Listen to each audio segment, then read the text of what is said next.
Hello viewers, Bangla tutorial 29 পক্ষ থেকে আপনাদের সবাইকে স্বাগতম। আজ আমি আপনাদেরকে দেখাবো কীভাবে ওয়ার্ডপ্রেসের কাস্টম লগিং লোগো লাগানো যায়।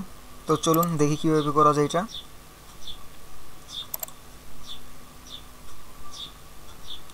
দেখতে পাচ্ছেন এখানে ওয়ার্ডপ্রেসের ডিফল্ট লোগো আছে। এখানে চাচ্ছি আমি আমার নিজের লোগো লাগাতে। তো এটা কীভাবে করব? প্রথমেই আমরা একটা ফাইল এডিট করব। ফাইলের কোডটুকু আমরা নিয়ে নিই আগে। এই যে এই কোডটুকু, এটা হলো function.php এর একটা কোড। তো এটা আমরা কপি করে নিচ্ছি, কপি।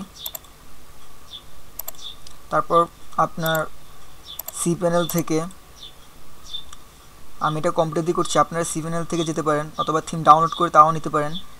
সি প্যানেল থেকে wp কন্টেন্ট থিমস, আপনার যে থিম এডিট করতে চান সেই থিম। সো এখানে এই যে function.php এই ফাইলটা এডিট করতে হবে।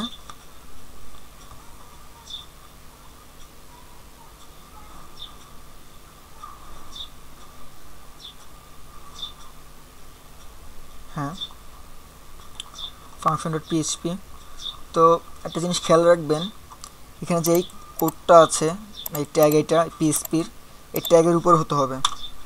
আপনি যদি কোনো ফাংশনের কাজ করতে চান তাহলে এই ট্যাগের উপরেই হতে হবে সবগুলো কোড, যদি আপনি অ্যাড করতে চান।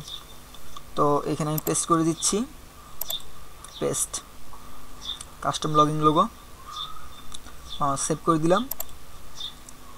এখন আমরা সাইডে যাচ্ছি, রিলোড দিব। এখন দেখাচ্ছে না, তাই তো? হ্যাঁ, এখানে একটা কাজ করতে হবে, সেটা হলো আপনাকে একটা ইমেজ ক্রিয়েট করতে হবে। ইমেজের সাইজ হতে হবে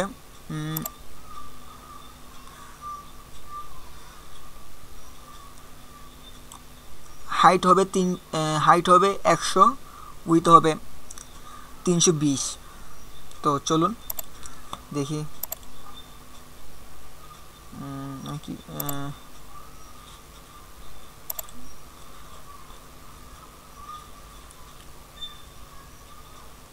অবশ্যই এখানে আমি কোনো নির্দিষ্ট লোগো নিই নেই, আপনাদের সাইডের যে লোগো সেটা করে নেবেন। আমি এখানে জাস্ট একটা ফটো এডিট করছি।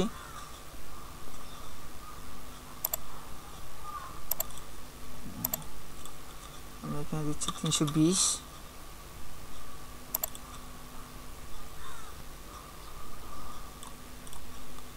100।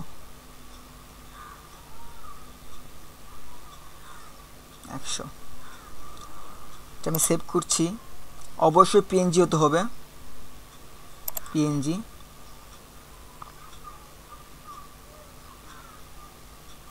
হ্যাঁ, নাম হবে লগিং লোগো। খেয়াল করুন, লগিং লোগো। সেভ করে দিলাম। এই যে এটা লগিং লোগো ডট পিএনজি। তো এখন এটা আমরা কপি করব, কপি, থিমে ফিরে গেলাম।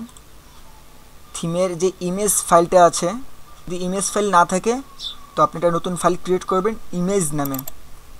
তো এখানে আমি পেস্ট করে দিলাম, পেস্ট। এটা এখন এখানে আসছে। আমরা সাইডে আবার রিলোড দিচ্ছি। এই যে দেখতে পাচ্ছেন, এভাবে আনতে হবে। আপনার তো বুঝতে পারলেন কীভাবে, একদম সোজা, জাস্ট একটু এডিট করতে হবে আর কিছুই না। আপনার ফাইলটা দেখাচ্ছি এখানে। আসলে ইমেজ, এইটা হলো ফাইলের location, image logging logo dot PNG. আপনার লোগোটা যদি অন্য কোনো ফরম্যাটের হয়, যেমন জেপিজি অথবা আইকো, আপনার ইচ্ছে মতন এখান থেকে পাল্টে নিতে পারবেন আপনার ফরম্যাটটা। তো আমারটা হচ্ছে যে পিএনজি। তো বুঝতেই পারলেন কীভাবে করতে হবে। আর এখানে সাইজ দেওয়া আছে, এখান থেকে সাইজ আপনি নিজেরা নিউ করতে পারেন। যেমন মনে করেন এখান থেকে চাইলে আপনি লোগোটা বড় সাইজে দিতে পারেন। অবশ্য যেভাবে আছে সেভাবে ঠিক আছে। আপনারা এটা করতে হবে, হাইট হবে 100, উইথ হবে 320, বুঝতে পারছেন? আপনাদেরকে আবারও দেখাচ্ছি।